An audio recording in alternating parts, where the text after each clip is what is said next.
Howdy guys, Rex here. Today we're going to take a look at this new scope that just came in for review. This is made by an outfit you might not have heard of before. They're kind of a new outfit called Arken, and this is the EP4, okay? This apparently is a 4:16 by 50 first focal plane. And here's the box, okay? Worldwide lifetime warranty, precision tracking guaranteed. And over there we got the truth stick, so we will check it to see if that works good. And over here on this side of the box we see it has ED glass, first focal plane reticle, zero stop. That's a nice feature. 50 BMG rated, okay? And fog proof, and a 34 millimeter tube on this particular model. I did test some of the 30 millimeter models from Arken a few months back. I've been doing a continuous testing and evaluation of those, and they performed really good in like cold weather and stuff like that, which I found to be pretty interesting. They didn't freeze up at all. The parallax, everything was very, very mobile in cold weather. So let's take a look at what's in the box here. Open it up. This is my first time ever seeing one of these. See how it's packaged, okay? So here it comes packaged. Okay, we got, looks like a lens wipe, maybe. Let's take a look what this is. Yep, lens wipe. You can use a paper towel or a cloth, but a lens wipe is the best way to go. You don't want to get grit on there, it'll scratch up your coatings. We have some flip up lens caps. Look like they're clear. Oh no, they're the broad type with the strap. I like the actual clear ones because you can use them to protect your lenses, but if you have to make a hasty shot, you can go right off the bat. So I always prefer these to the solid ones. So that's a nice feature, okay? We have the optic here. Go ahead and pull that package nice and tight in the styrofoam. Comes with the Allen screw.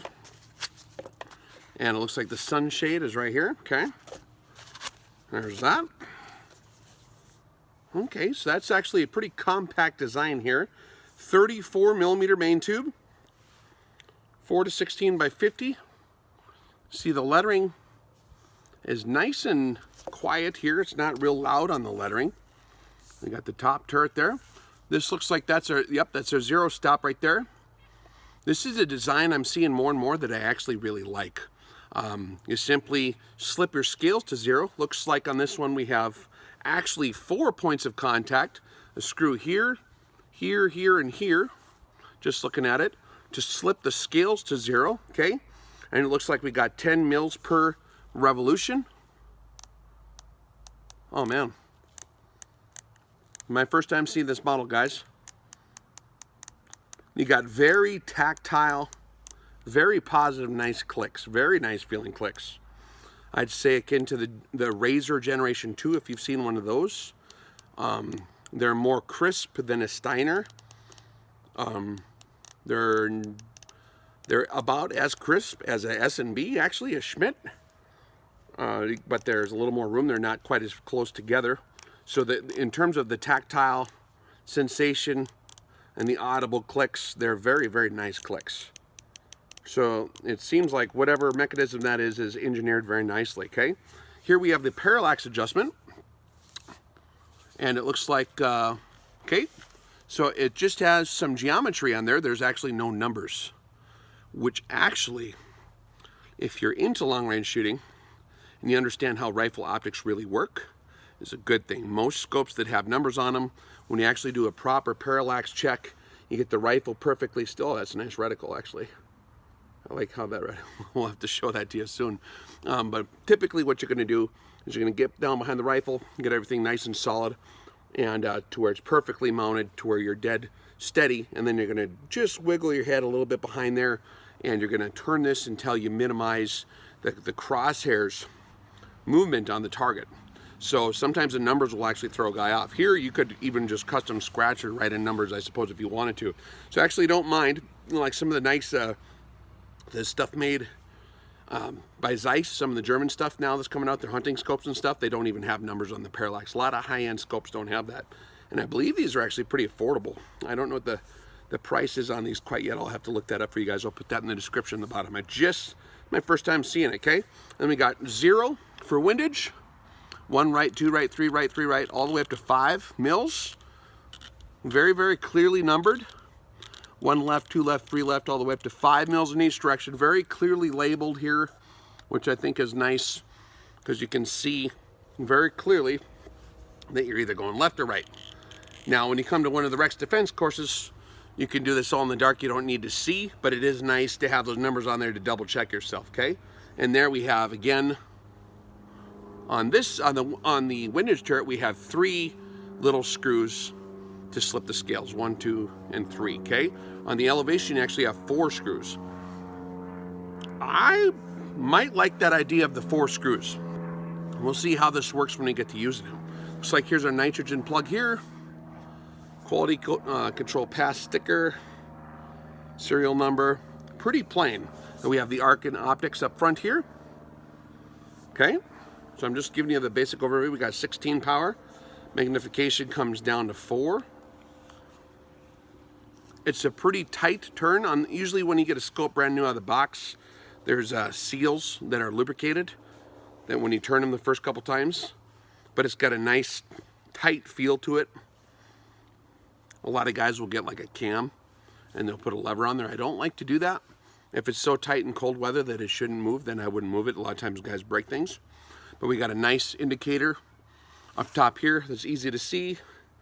And you can, all you have to do is take a little bit of a glance over the top and you can see the numbers pretty easily the way they're set up. I like this 0 is actually kind of a bigger deal.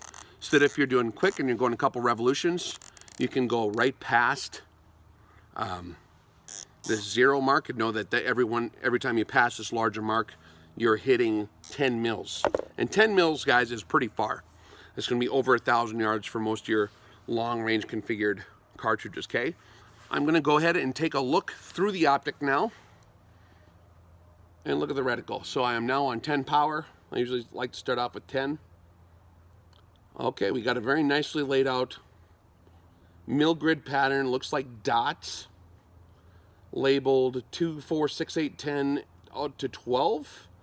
And then down the spine in the center, we have 10th mil marks, it looks like. Let me crank it up so I can see. Wrong direction here. Crank it up so I can see those. Okay, it looks like every 1/10 of a mil is marked going down, which is nice. The center aiming point looks like every 0.2 mils. And then a very small center aiming dot. Now I'm on 16 power, and even on 16 power, it's a nice, very small aiming point. You're not like zooming in too far on the reticle. And then on top, it looks like we got stadiometric range finding capability. It appears that you put the feet or the bottom of the target. I'm not sure what dimensions this is for. We'll look that up very quick. Goes on the reticle crosshairs, and then you got from, looks like maybe 1100. They got the 8 is marked, 9, 10, 1100 maybe, all the way up into 300. So you put your target on top of the deal, measure it, and you'll have your stadiometric range finding directly just above the reticle, and it's actually centered in on the reticle, so it still draws your eye to the center, which is not a bad idea. And then off to the side in each direction, you got 8 mils going off to each side. Let's crank her down to 4 power, and it's actually still visible against the sky. And I'm looking at all kinds of stuff here. I got bushes, I got buildings, fences, shaded areas. There's no illumination on this model, it doesn't look like, but it's still usable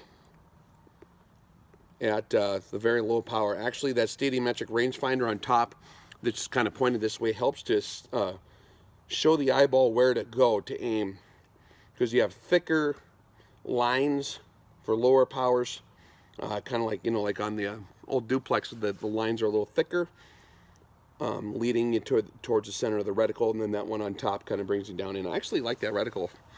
It's balanced out nicely. Let's put it back on 10 power. It's a very, very usable reticle on 10 power. Everything's nice and clear and crisp and clean.